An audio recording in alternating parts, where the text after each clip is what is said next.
oficial de cumplimiento de Concanaco Servitud. Doctor Merino, por favor.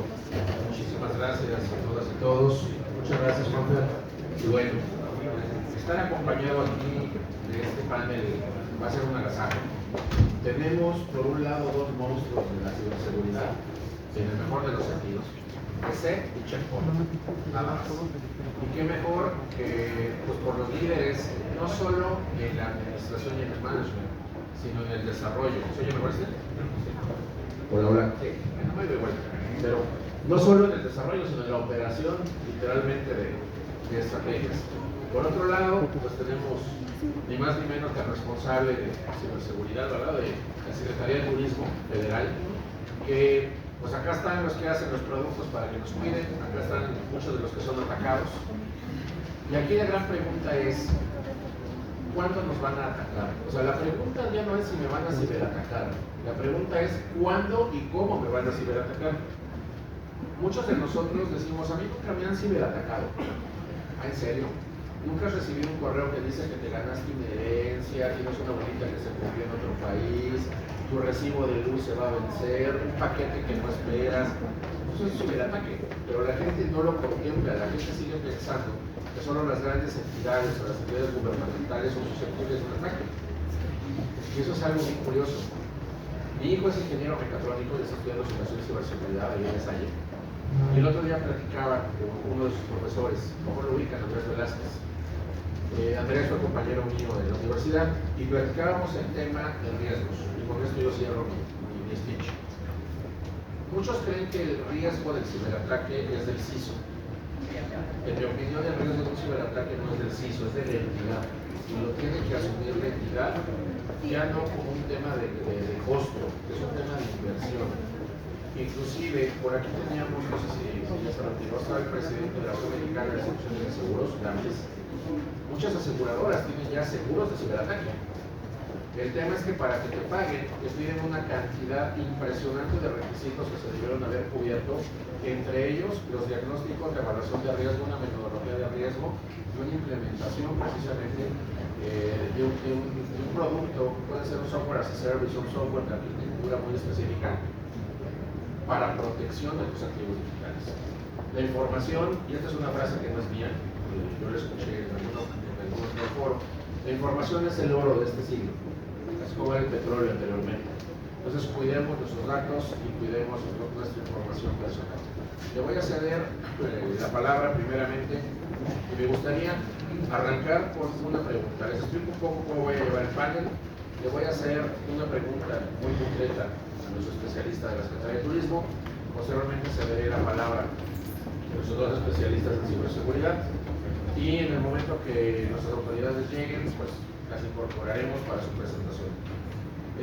Yo preguntaría de este lado, desde el punto de vista de entidades de gobierno, de autoridades, ¿cómo trabajan el tema de ciberseguridad, tanto con los usuarios internos como con los usuarios externos? Porque hay dependencias como Sectur, como el SAT, como Economía, que tienen conexiones y tienen funcionalidades con cierto tipo de usuarios externos.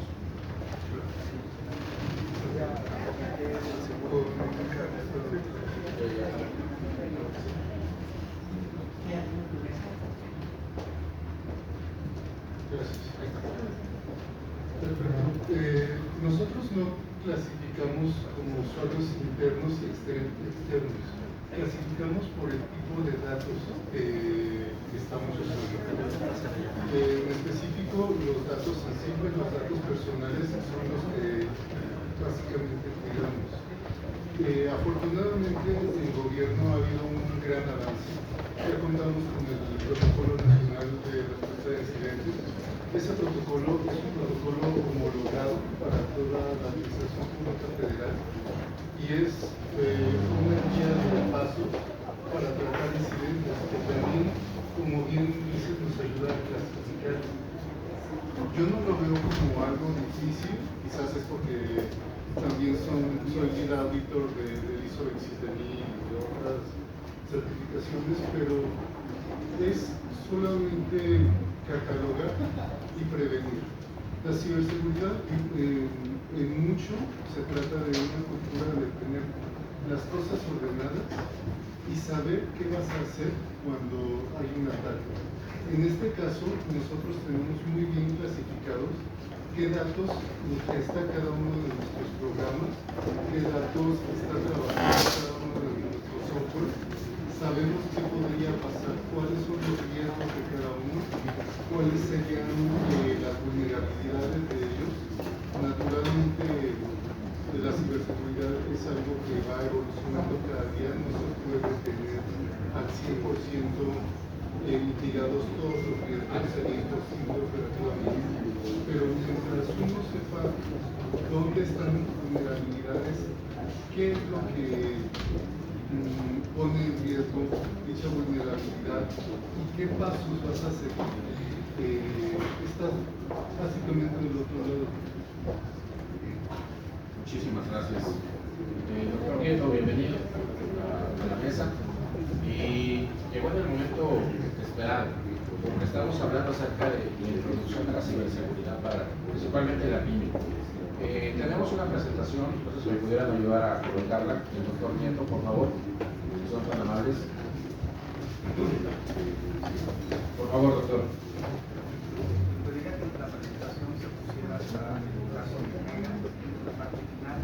Le voy a cambiar el micrófono, doctor. Sí, ya. Bueno, primero una disculpa a todas y todos ustedes por el retraso.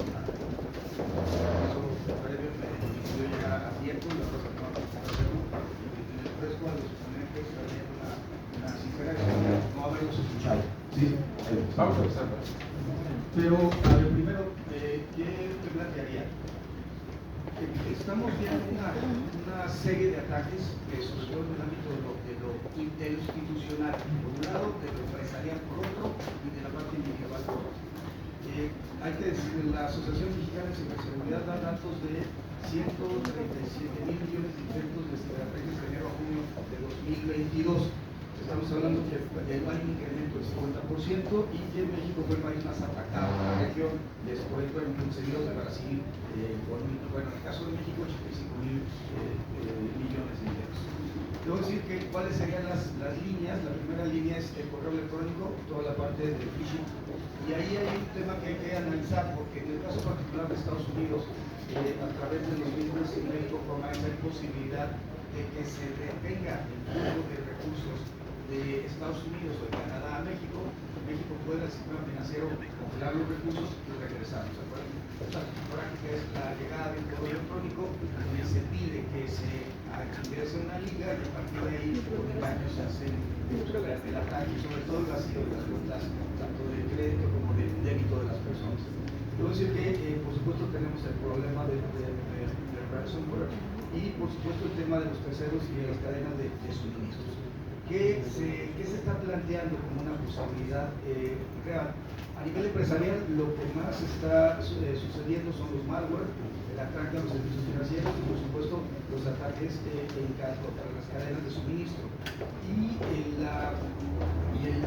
tema del correo electrónico y de la defraudación que se da por la usurpación es algo que también se está presentando de manera cotidiana. Ahí la idea o la generación de mecanismos de protección de la información, de la seguridad de la información, a través de también de sistemas informáticos de protección es algo que se convierte cada vez más importante.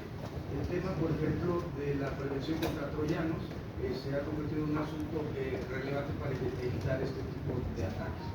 Debo decir que en el ataque contra la cadena de valor, el objeto es que se pueda tener una normalidad y un dinamismo en los sistemas de seguridad y de protección de las cuentas, y por supuesto que haya una red de empresas, que la red de las empresas esté siendo monitoreada y se esté siendo buscado un mejor mecanismo de control por parte de los distintos actores. ¿Quién se encarga de la ciberseguridad en México? Tenemos el caso, evidentemente, de MX y, por otro lado, del INAI, los temas de protección de los datos personales, que es un dato central.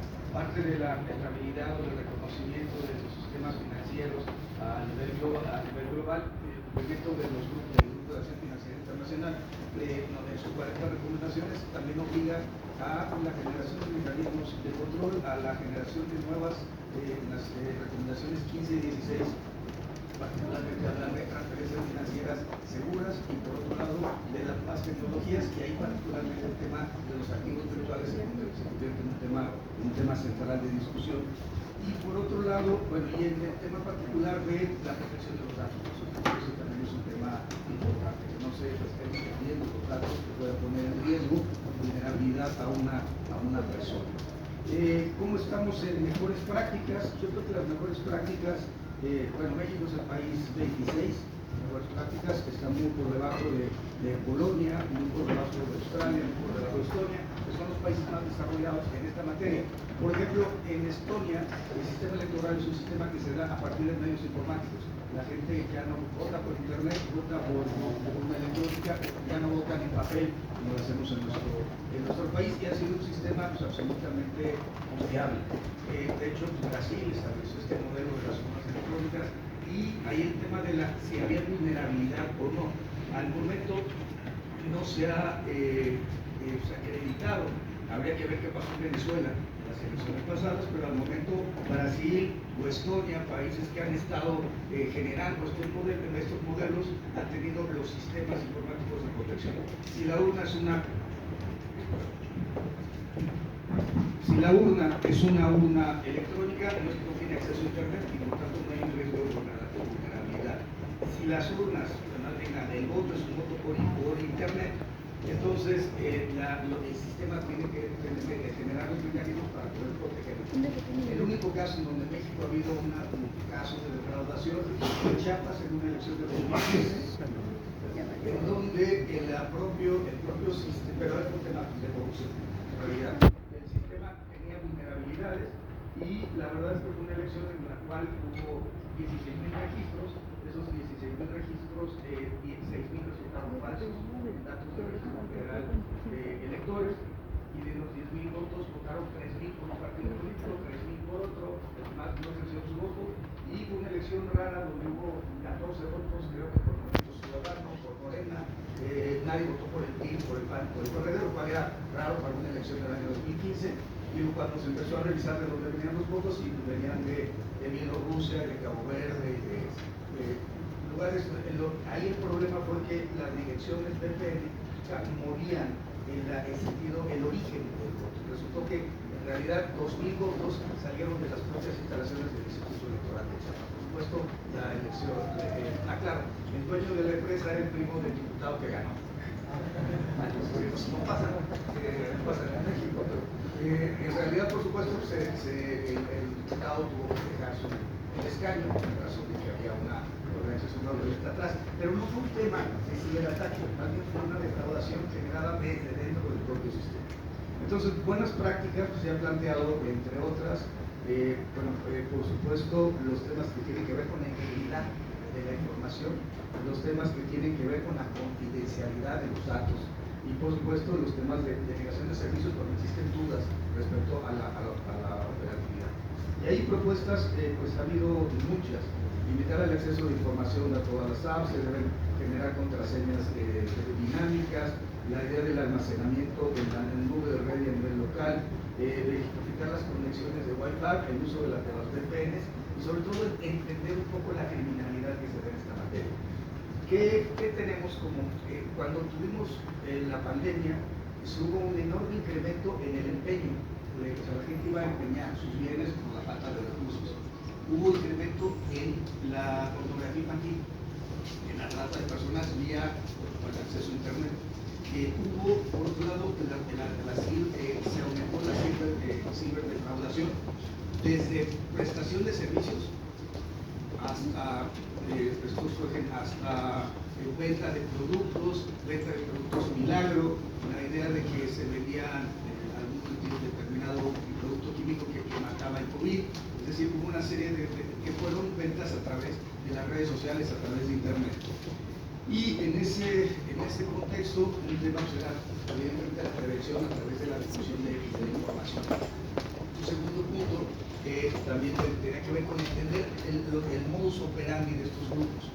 En el caso particular de aquí en la Ciudad de México, hicimos algún trabajo con un grupo de nigerianos y era un asunto muy interesante. Se trabajó con el Omar García Harfuch y la entonces jefa de gobierno Claudia Sheinbaum, y era un grupo de nigerianos que se habían convertido llegaron a México y empezaron a trabajar de ballet parking, pero después obligaban a los integrantes del ballet parking a obtener una cuenta de ahorros, una cuenta de débito, y ahí obligaban a que las personas que estaban amenazando depositaran los dineros en esas cuentas.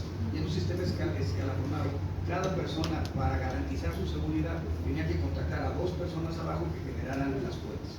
Y por otro lado, otro grupo de nigerianos operaba desde Estados Unidos en este proceso de defraudación, aplicando correos electrónicos en donde se vaciaba la información, el dinero llegaba a México y de México se trasladaba prácticamente de manera inmediata. Bueno, compra de autos de alta gama, compra de joyas, pero un tema importante, se mandaba en criptomonedas, la compra de criptomonedas, el uso de criptomonedas nigerianas.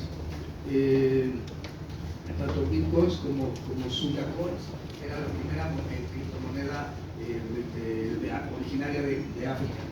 Y aquí el punto es que estas personas estaban vinculadas también con temas relacionados con una venta de narcóticos, aparte de la amenaza y aparte de estos modelos de defraudación cibernética. Y el otro punto que nos hemos encontrado, quitando lo empresarial, que hay que buscar todas estas medidas de prevención para evitar que exista riesgo de información. Quitando lo gubernamental, donde tenemos por un lado la fuga de datos y por otro lado el uso, recuerdo en el caso de México, Guatemala, el acceso a las bases de datos del gobierno federal, que pudieron extraer información de los cables de información confidencial de la Secretaría de la Defensa Nacional. También hay un tema que yo quiero llamar la atención y es el tema personal, el tema individual, particularmente en este momento, que es un momento, tiempo de mujeres, de la afectación que se está dando en temas de ciberseguridad por los asuntos del sexo. El sexo es una práctica común de esta época. Sin embargo, ¿qué es lo que estamos viendo? Hubo un caso Vega en el estado de Hidalgo, que un grupo de personas, hombres, 109 hombres, hicieron una chat, y para poder entrar a ese chat tenían que dar la fotografía íntima de una mujer joven hidalguense y pagar una determinada cantidad. El asunto es que llegaron a tener 12,000 imágenes de 697 jovencitas y mujeres hidalguenses, y eso lo subieron a una plataforma que operaba desde Australia. Con la ayuda de la Embajada de Estados Unidos se pudo bajar esa plataforma y se puede, y a partir de las investigaciones se pudo fijar responsabilidad penal hasta el momento que yo que la Procuraduría de Hidalgo de 4 de esos 109 personajes. Por cierto, cuando estuvimos buscando los teléfonos, uno de los teléfonos nos daba el Palacio de Gobierno del Gobierno de Estado y otro nos daba el Secretariado Ejecutivo del Sistema de Seguridad Pública. Y evidentemente era gente que trabajaba en esos entornos y que formaban parte de esta red. Y ahí el punto también es concientizar a las personas de que la práctica del sexting es una práctica que genera alta vulnerabilidad para las mujeres. Y un caso particular, y con esto cierro, es que esa página de internet tenía un apartado que se llamaba Se Busca. Entonces eran fotos de las jovencitas en donde cualquier persona de los usuarios que tuviera conocimiento de dónde vivían, cuál era la escuela, la universidad, cuál era su teléfono, ponía la información ahí. Entonces el grado de vulnerabilidad a partir de estas prácticas que se convirtió en México, gracias a activistas como Olimpia, se ha dado un amplio seguimiento y una ampliación de la legislación en varios estados de la República para combatir el delito de violencia y intimidad sexual, pero seguimos teniendo estados donde no se encuentra regulado y donde también finalmente, que no es exactamente el tema de la mesa, sí hay un tema que de prevención y concientización que es importante llevar a cabo, porque a partir de mecanismos de violación a la propia integridad sexual se puede afectar los derechos de las personas. Y aquí el objetivo es cómo hacemos que la tecnología que puede generar amplios beneficios a las personas pues utilizadas en perjuicio de los propios terceros. Y muchísimas gracias, doctor David. Y una disculpa nuevamente a todas y todos.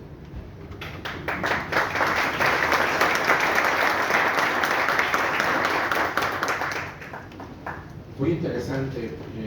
Imagínense lo que el doctor Nieto no ha visto como titular de la Unidad de Inteligencia Financiera aquí en el nivel federal y luego como encargado de la Procuraduría General de Justicia del Estado de Hidalgo en materia de ciberseguridad. De repente es muy interesante tener estos ejercicios porque además yo estoy seguro que el doctor Nieto será un artífice muy importante en el siguiente sexenio, estoy plenamente seguro de ello. Y es muy interesante el ver cómo la óptica del gobierno, tanto en los cargos que ha tenido como los que seguramente tendrá ahora en el siguiente sexenio, el tema de ciberseguridad incide en todos lados. Muchos podrían pensar que solamente son ataques para robar información, y no. La ciberseguridad, como bien lo mencionaron, tanto de la Secretaría de Turismo como el doctor Nieto, tiene que ver con protección de datos. Y recordemos que atrás de los datos hay personas. Con esa dinámica le voy a ceder la palabra en este momento a Elier Cruz, quien es el Global Enterprise Security Architect of Check Point. Les pediría a ambos si pueden dar brevemente una semblanza de la empresa, porque muchos no los ubican. Los que nos dedicamos a esto sí, evidentemente, pero los que no se dedican a esto para que los ubiquen, por favor, Claro que sí. ¿Se escucha? No. Te lo cambio. Listo. Pasamos entonces. Gracias. ¿Me pueden escuchar ya mejor? Sí. Bueno, primero que nada, muy buenos días. Muchas gracias por estar aquí. Mi nombre es Elier Cruz. Yo represento, con Manuel Ruiz, el Country Manager, Checkpoint Solar Technologies. Somos una empresa israelí de ciberseguridad, en la cual brindamos las soluciones. Pero una buena noticia que tenemos también es que brindamos también consultoría a nuestros clientes. Ahorita voy a brindar una explicación, pero voy a la palabra para que pueda explicar. Gracias. Bueno, buenos días. Yo soy Luis Arturo Vázquez, soy el Country Manager para Essent. Somos una empresa eslovaca, ya conocieron a nuestra señora embajadora, que además es una sasa. Los que tuvieron la oportunidad de platicar con ella, seguramente les dijo, Yule, ¿cómo estás? Es la forma de presentarse en eslovaco. Eso da la característica del tipo de empresa que somos. Somos la empresa líder en soluciones y servicios de ciberseguridad en la Unión Europea. Adelante. Bueno, para complementar lo que presentó el doctor Santiago Nieto, es importante que nosotros hemos brindado Checkpoint a nuestros clientes es la importancia de la superficie de ataque. Como bien acaban de comentar, prácticamente en la explicación, que yo la estuve escuchando detenidamente, muchas de las empresas al día de hoy siempre visualizan que la ciberseguridad está relacionada con el sistema únicamente, con la parte técnica, y es totalmente incorrecto. El responsable de la ciberseguridad ya recae en el que es dueño del negocio o responsable ejecutivo de una empresa. Eso tiene que ser explicado muy bien. ¿Por qué? La experiencia que yo tengo con clientes de la Unión Europea, existe una regulación que se llama NIS-2. NIS-2 va enfocado para lo que es la protección de empresas críticas y esenciales en la Comunidad Europea. ¿Y qué creen? Básicamente lo que solicita esta regulación es que el responsable de la ciberseguridad no es la persona técnica, es el director general, el CIO.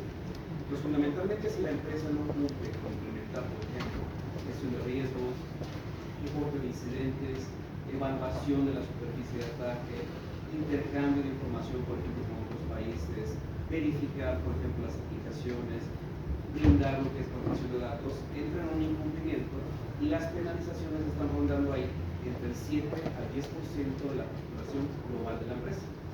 ¿Qué significa esto? Si hablamos de una empresa, por ejemplo, de talla, digamos, global, europea, que factura 100 millones, 500 millones de euros, estamos hablando de la facturación global. Tendrían que pagar el 7% como una penalización. Obviamente todo esto no está en México, pero aquí les quiero compartir fundamentalmente cuál es. La ciberseguridad fundamentalmente empezó efectivamente con un tema técnico, pero ya no es eso. Una superficie de ataque ya no es un tema tecnológico, y me encantó como lo explicó el doctor Santiago Nieto, ya son las personas también. Una superficie de ataque es una persona, es una identidad, es una API, que es básicamente un dispositivo móvil, son sus firmas, son las marcas. Entonces, si notan ustedes, prácticamente la definición de una exposición ya se amplió. ¿Por qué? Porque somos una sociedad que está altamente digitalizada. Y luego entonces, ¿qué significa esto? Al momento de estar altamente digitalizados, el riesgo que también es muy alto. Hemos encontrado, por ejemplo, empresas en la Unión Europea que están catalogadas, por ejemplo, como empresas esenciales y críticas. Y al momento de hacer un análisis de riesgos con ellos, si ellos, por ejemplo, dejaran de brindar un servicio, una empresa crítica colapsa una sociedad. Entonces, si notan ustedes, la ciberseguridad, la evolución que se está dando ahorita ya no es un tema técnico, ya es un tema también de negocio, ya es un tema gubernamental. Y para cerrar ahorita mi conversación, quiero cerrar con algo muy importante. En el último reporte de Gartner de las tendencias de ciberseguridad, fundamentalmente Gartner no habló de nada tecnológico, algo sorprendente. No comentó que se iba a implementar API Security, Next Generation IDS, Next Generation Firewall, nada de eso. Gartner mencionó dos pilares importantes y dijo, la ciberseguridad es resiliencia. ¿Qué significa esto? La resiliencia de una compañía o la resiliencia de un país. Resiliencia. Y el segundo pilar es performance, el rendimiento. ¿Qué significa esto? ¿Cuál es el beneficio de la ciberseguridad que le va a dar a la sociedad o a una compañía o a una organización? Y ahí es donde entra fundamentalmente la clave importante. La gestión continua de exposición de amenazas, la gestión continua de riesgos de terceros, y un punto importante es la evolución de las operaciones también en la ciberseguridad. Entonces, yo estuve encantado ahorita de escuchar esta presentación porque efectivamente se refleja en una nueva realidad. La ciberseguridad ya no es implementar un antivirus, ya no es implementar un firewall, ya no es eso.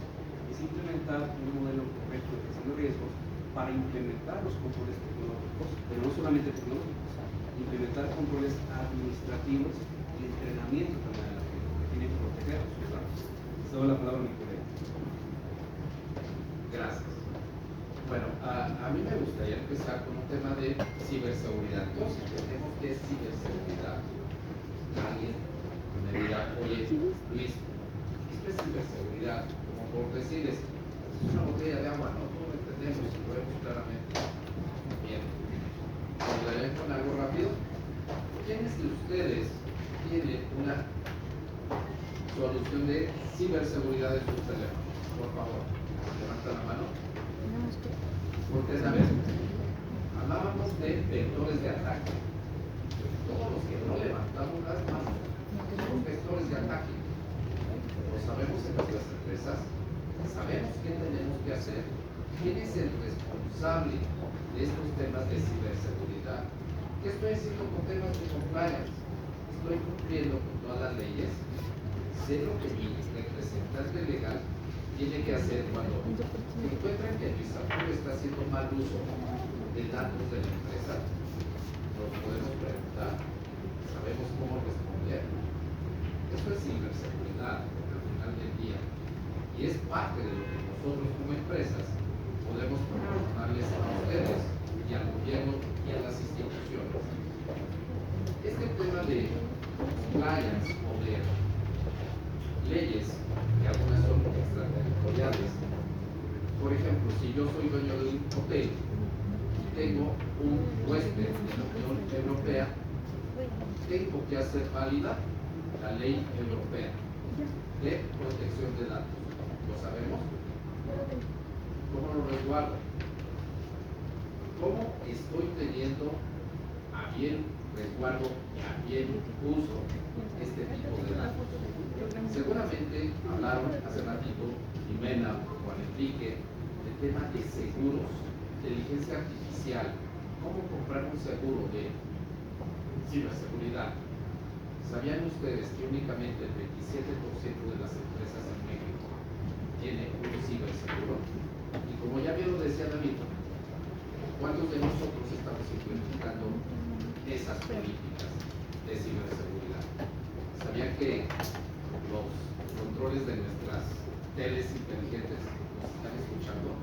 Hablamos de perfiles. ¿Cómo saben?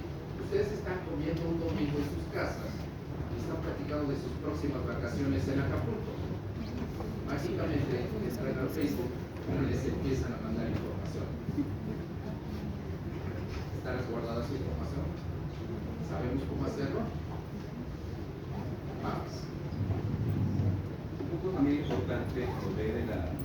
quisiera ataque. Muchos de los incidentes de seguridad, voy a platicar un caso interesantísimo que tuvimos con un cliente. Es un banco. Este banco me dice, mira, yo ya tengo todos los juguetes de producto, tengo toda la parte de gestión de riesgos, pero ¿qué crees? Nos siguen impactando en fraudes. Y encontramos algo muy interesante. El ataque ya no era el banco, el ataque ya era la persona, directamente al móvil de la persona. Entonces, yo coincido aquí. Los dispositivos móviles, a fin de cuentas, ya es la última milla de prácticamente de todos los servicios. Yo me sorprendí, por ejemplo, en un viaje que hice recientemente en la ciudad de Mérida, hermosa ciudad, en Campeche, y me encontré que incluso la gente que ya vende, por ejemplo, sus productos prácticamente en la esquina de la calle, ya uno puede pagar por el dispositivo móvil. Eso es bueno, porque eso habla de que hay una digitalización. Si ustedes van, por ejemplo, no sé, por el centro de la esquina, etcétera, van a ver que ya es más común ver que, claro, me puede usted pagar con un código QR. ¡Wow! Ya hace tecnología, ya vemos una digitalización. Eso es muy bueno. Pero si notan ustedes, ya también la gente está dependiendo de su negocio en un dispositivo móvil. Prácticamente toda nuestra información personal, incluso, por ejemplo, dónde manejamos, dónde estamos, a dónde viajamos, el teléfono móvil registra esa información. Esa información puede ser utilizada. Bueno, respecto a lo que comentaba del banco, este banco nos mencionó que los hackers al día de hoy comprometen, inyectan un código malicioso en un dispositivo móvil para empezar a utilizar inteligencia artificial para conocer el comportamiento, el tipo de clave y también, ¿por qué no?, capturar, por ejemplo, los tokens que se generan en la aplicación para saber, por ejemplo, una predicción. ¿Qué significa esto? Que ahora ese malware realiza en ese análisis de comportamiento cómo puede comprometer ahora una cuenta bancaria, una cuenta bonita, que se llama, y empezar a hacer transferencias directamente, siendo que la persona que está ahí no se puede quejar. Entonces, en esta charla muy interesante nos decía, la Conducef no puede hacer nada, porque no es un problema del banco. El fraude no se lo están haciendo el banco, el fraude se lo están haciendo directamente en el dispositivo móvil. Entonces, cuando yo mencioné el tema de resiliencia, es una palabra muy importante. Ciberseguridad es resiliencia en las personas, ciberseguridad es resiliencia en las instituciones, en las naciones y en las empresas. ¿Por qué?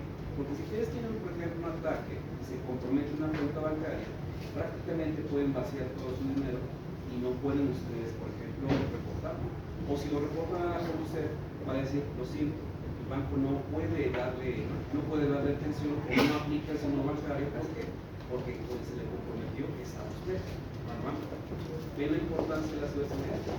Entonces, cada día que estemos más digitalizados, que estemos integrando inteligencia artificial, es muy importante integrar las políticas de gobierno es de la inteligencia artificial, políticas de gobierno en las empresas. ¿Para qué? Para definir un modelo de análisis de riesgos y implementar los procesos.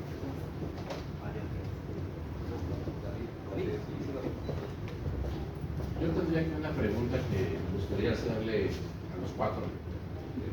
Pensemos en las pymes. Concanaco agrupa representa 4.8 millones de pymes principalmente, de los cuales tenemos 800,000 afiliados, ¿no? Yo he leído mucha estadística en la cual los ciberdelincuentes ya se percataron que les es más redituable atacar una pyme en muchas ocasiones y obtener un beneficio económico pequeño, pero replicarlo en muchos ataques, que enfrentarse a una empresa grande con una ciberseguridad robusta, en donde les va a costar mucho más trabajo. Entonces, les adelanto que Concanaco en 2 semanas va a estar emitiendo ya la guía de ciberseguridad para pymes, de la que nos dijiste, esta revisión, le llaman revisión editorial, para ver que creo que lo que escribimos los técnicos se entienda para los que no son técnicos, básicamente. Hablamos ya también con nuestros colegas para que nos puedan dar sus opiniones, pero en ese sentido quiero aprovechar esto. ¿Qué recomendación les darían ustedes desde el punto de vista de los especialistas que administran la ciberseguridad, que es el caso de sector, en este caso yo administro la ciberseguridad de la dependencia, desde el punto de vista de quien ha sido el responsable de cuidar a los ciudadanos? Porque al final, no sé si ustedes saben, pero una de las finalidades de la UIF es proteger el sistema financiero, y por lo tanto al proteger el sistema financiero es el artículo 1 de la ley, y al hacer eso nos están protegiendo a nosotros, y como ex procurador, pues proteger a la ciudadanía. Y desde este lado, la protección a todo lo que es el ecosistema. ¿Qué recomendaciones les podrían dar? Sencillas, para cuidarnos, los que somos personas físicas o los que somos pymes. Si quieren empezamos de izquierda a derecha, ¿les parece? Por favor. Lo más sencillo, implementable y va a ser sumamente efectivo, tener un celular para todos. Ahí solo vas a contactar con tus clientes y tu banco, nada más. Realmente puede haber muchas más recomendaciones, mucho más complejas. Yo soy muy fan de la adherencia, de dar recomendaciones muy simples, muy baratas, muy implementables. Tengan dos celulares. El celular importante para cosas que no pueden ser vulneradas y el otro. Eso les va a resolver el gran porcentaje de riesgos. Doctor, por favor. Varios temas. Tener en las aplicaciones celulares un registro, una mecanismo de protección para evitar la suplantación de identidad. El tema de la navegación en Internet, pues ser un modo incógnito. La idea de tener un enfoque basado en el riesgo, ¿sabes? Que se mencionó también de parte de la Fundación de GAPI está partiendo de eso, que todos los sectores deben tener, en este caso las pymes, también por el sector, un enfoque basado en riesgos. ¿Cuáles son tus riesgos como empresa para evitar los ataques que se dan a partir de los medios tecnológicos? Y por otro lado también el enfoque basado en riesgos de los temas que puede ser la prevención del lavado de dinero. Yo hablaría, ahorita comentaban un poco, bueno, el PEC, eso ya no lo cuestionaría, no sería tanto para los pymes, pero sí necesitamos hacer algo porque es increíble que nosotros podamos detener flujos de recursos de Canadá, de Estados Unidos y devolvérselo a los usuarios de Estados Unidos o de Canadá, pero no existe reciprocidad. Es decir, la banca norteamericana no detiene el dinero en curso obtenido de forma ilícita por parte del sistema financiero y no se lo devuelve a las víctimas en México, que evidentemente también existen víctimas en México. Y por otro lado, la idea de tener múltiple factor de autoprotección para el enfoque de la cadena de valor. También algo ya se mencionó aquí, es estar muchas veces atacando al cliente a partir de su celular. Ya se mencionó la idea de que la información del celular personal, cuando se mezcla con la empresa, puede dar resultados, abrir espacios de vulnerabilidad. Y bueno, creo que el punto también importante es empezar a trabajar en dos vertientes que Gafi tiene muy claros. El tema de evitar, o particularmente evitar, tener mejores controles para los activos virtuales, para las criptomonedas. Ya muchas empresas ya están utilizando la criptomoneda y el país que se ha hecho oficial, evidentemente no. Pero yo mi punto es la selección de enfoque basado en riesgos, de cuáles son los riesgos que tiene tu dependencia, tu empresa en los temas vinculados con la ciberseguridad. La protección y que los clientes, cuando se encuentren ya en las bases de datos, eso también es muy importante.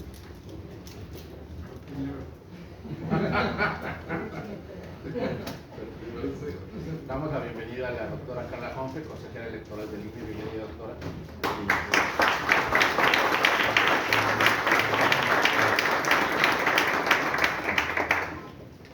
Y bueno, al final, creo que el tema central está en la prevención. Hay que entender que hay prevención, hay temas de seguridad, temas de procuración, justicia de partición, y esto en su conjunto tiene una política criminal que se tiene que aplicar. Si queremos evitar los ciberataques, no solamente es tecnología, por supuesto, pero también tiene que ver con diseños institucionales internos de las empresas, con el cumplimiento de compliance y algo que parece también con la denuncia de los casos. Y eso también implica exigirle a las autoridades, sobre todo ministeriales, el conocimiento y la especialización en los temas técnicos, que es algo que realmente estamos de manera muy incipiente.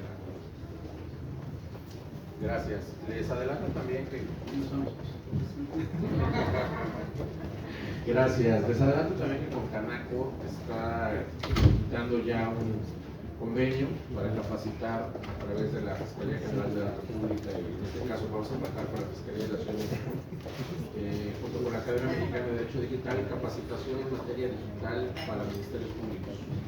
y para policías de investigación, porque también muchos de los temas que ha llegado es que los jueces, cuando hacen la vista de control, determinan que los medios mediante los cuales se obtuvieron las pruebas digitales no siguieron la cadena de custodia digital que debe de existir. Para los que no lo saben, existe un manual de cadena de custodia de la Fiscalía General de la República, elaborado por la entonces Procuraduría General de la República, y en materia del Consejo de la Judicatura Federal existe un segundo manual de cadena de custodia. Entonces, esa es una parte también importante. Y yo agregaría, si me permiten, que yo soy al menos experto de lo que está en la mesa, ¿verdad? Pero capacitar el factor humano. Más del 80% de los ciberataques llegan a las entidades porque alguien muy creativo, muy curioso, generalmente abrió un SMS, un mail, un enlace, un WhatsApp, para enterarse de algo, y resulta que lo que hizo fue realizar un archivo ejecutable. Yo lo que les diría, y créanme que funciona, es si en algún momento ustedes presionan algo y automáticamente la flechita de su celular sale hacia abajo, que es el símbolo de descarga, váyanse al modo avión y coloquen el teléfono en modo avión inmediatamente. Con eso van a evitar que termine la descarga. Tomen su teléfono y vayan con un especialista de ciberseguridad para que lo puedan realizar. Y segundo, pueden utilizar también aplicaciones de cifrado, también existen para los teléfonos, traer dos teléfonos que también es, y sobre todo, si algo no quieren que sea público, no lo digan y no lo suban a las redes sociales, por amor de Dios. Lo que sea privado, se queda privado. Por favor, Elier. Sí, muchas gracias. Pues realmente coincidimos con lo que está comentando, realmente. El dispositivo móvil se tiene que proteger. Yo estoy muy de acuerdo, son dos dispositivos móviles, dos dispositivos que tienen que tener un control de seguridad, que tienen que tener una protección de datos, pero yo sumaría algo muy importante, ser muy celosos de sus identidades. ¿Qué significa esto? Los servicios que ustedes consuman, se tienen que verificar que esa identidad que se va a usar, cuál es el propósito. Porque al día de hoy, ahorita la impersonalización de las identidades es muy fuerte. Tengan cuidado de subir videos. Al día de hoy, ahorita, por ejemplo, con 20 segundos de muestra de voz, se puede clonar la voz utilizando inteligencia artificial. Entonces, hay que tener mucho cuidado en esa parte. Yo estoy muy de acuerdo, lo personal es lo personal, lo público es lo público. No subir información que ninguna persona debe de saber. Entonces, coincidimos mucho con lo que se tiene. Realmente, lo que puedo resumir es, no confíes, verifica. Eso es básicamente, digamos, el mantra. No confíes, verifica. Independientemente de que si es solución rosa, verde, azul, morado, blanco, amarillo, lo que sea, no importa, no importa la solución. Realmente lo que importa es el sentido común. El sentido común es, no confíes, verifica. Si vas a acceder a algún servicio, checa que tu identidad efectivamente esté protegida. Porque esa es la primera puerta de entrada, es la primera superficie de ataque en la cual se extraen sus identidades, su información, su voz, etc.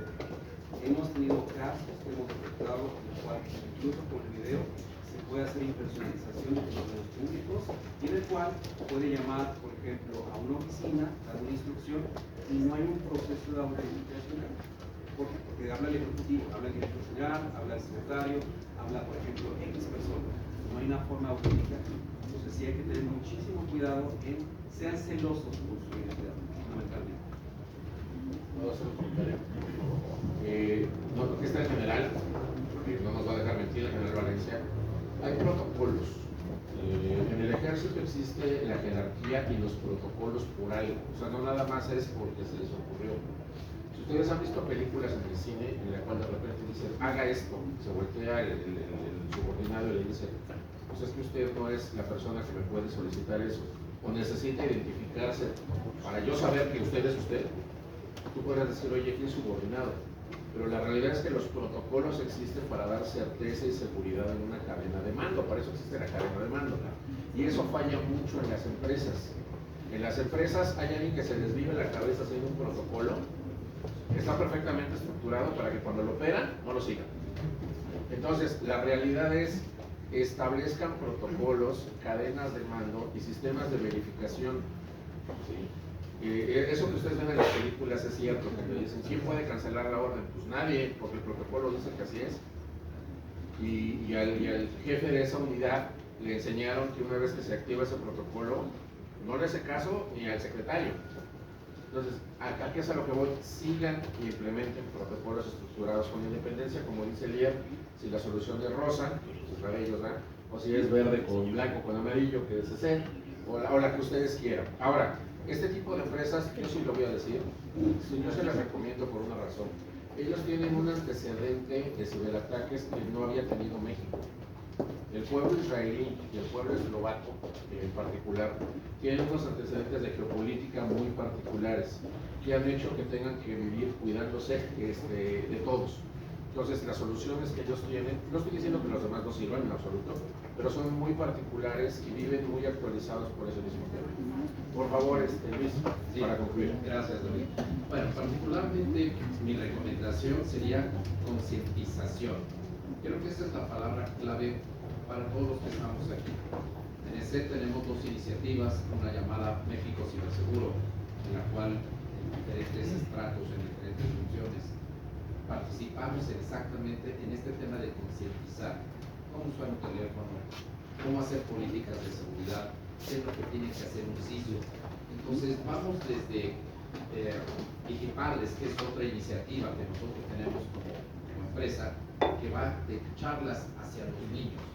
Hoy un niño seguramente sabe utilizar de mejor manera un teléfono que nosotros mismos. Pero ¿cuántas veces ese niño no le dice, oye papá, préstame el teléfono? Con eso es suficiente. Entonces, este tema de concientizar desde el dueño de una empresa hasta el último de los empleados es la base fundamental para el tema de ciberseguridad.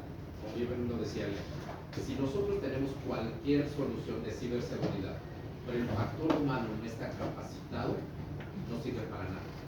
Es importante también que las autoridades sigan trabajando con este tema de legislar de una forma adecuada para catalogar lo que son los cibercrímenes.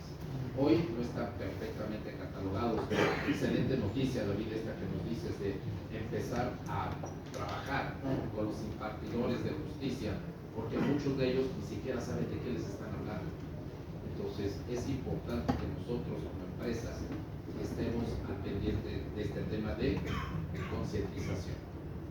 Gracias. Muchísimas gracias. Sí, como resultado del evento del día de hoy se van a conformar 7 meses de trabajo para trabajar directamente tanto con Poder Ejecutivo y Legislativo.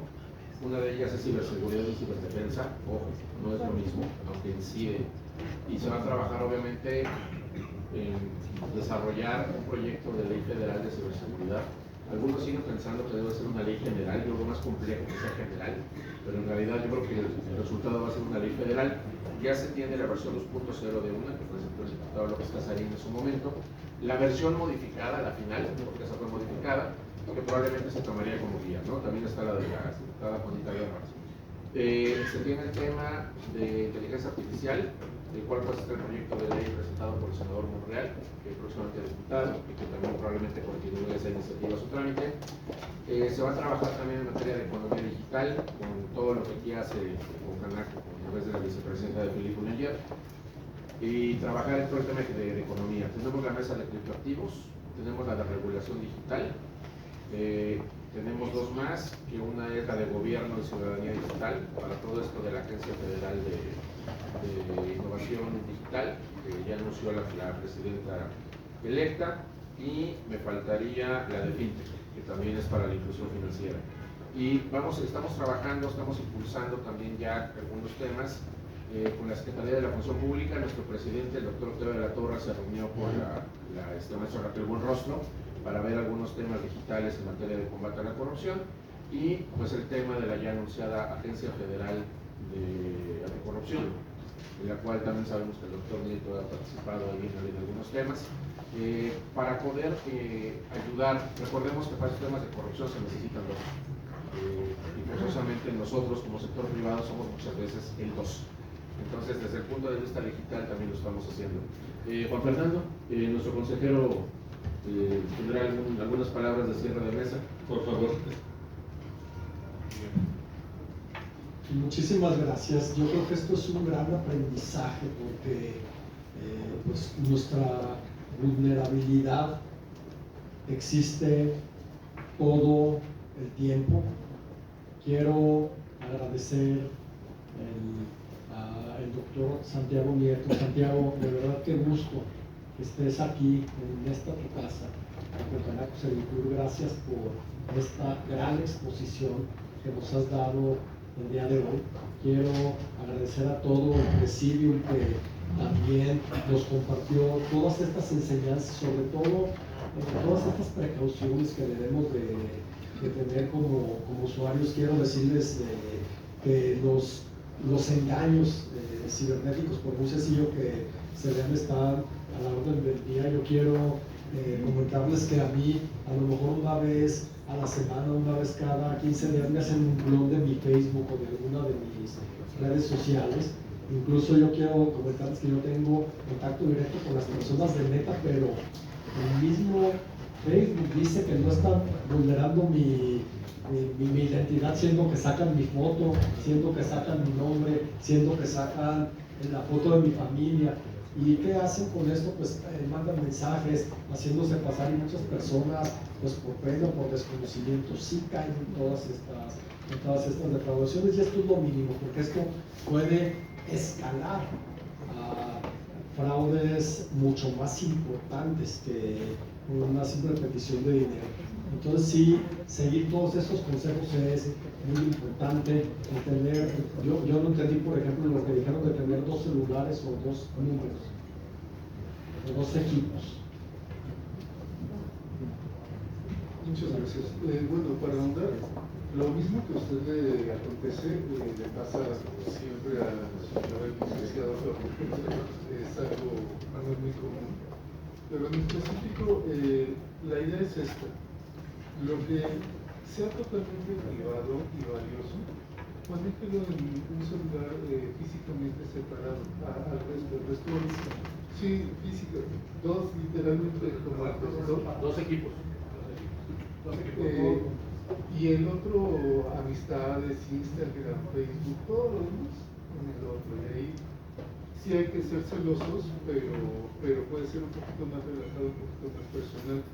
Desde los 80s, los 90s, sabemos que el vector de ataque siempre ha sido el mismo. La tecnología avanza, se vuelve más sofisticada, aunque los israelíes siempre encuentran maneras de darle la vuelta. Pero el vector humano es el vector de ataque, siempre es el. Yo quisiera agradecerle en especial en esta mesa al general de brigada, general Valencia, por una razón muy particular.